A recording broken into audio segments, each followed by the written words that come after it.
بسم اللہ الرحمن الرحیم۔ السلام علیکم۔ نماز کے اندر تشہد یعنی اتحیات میں شہادت کی انگلی سے اشارے کرنے کا شرعی حکم کیا ہے؟ آیا یہ سنت ہے یا بدعت ہے؟ بعض لوگ اس کو سنت کہتے ہیں جبکہ بعض لوگ اس طریقے کو بدعت کہتے ہیں۔ تو نماز کے اندر تشہد یعنی اتحیات میں شہادت کی انگلی سے اشارہ کرنا بدعت نہیں، بلکہ یہ آپ صلی اللہ علیہ وسلم کی سنت ہے اور صحیح احادیث سے ثابت ہے۔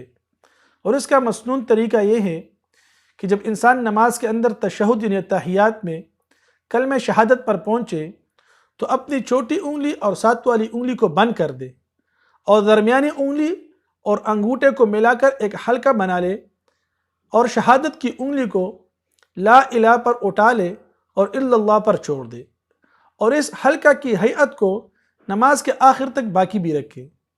تو یہ طریقہ یہ سنت بھی ہے اور صحیح احادیث سے ثابت بھی ہے، جبکہ بعض لوگ اس انگلی کو شہادت کی اس انگلی کو حرکت دیتے ہیں اور اس کو ہلاتے ہیں، تو اس طرح حرکت دینا اور ہلانا یہ مکروہ ہے، کیونکہ نماز میں سکون اور وقار مطلوب ہے، جبکہ یہ حرکت دینا اس سکون اور وقار کے خلاف ہے۔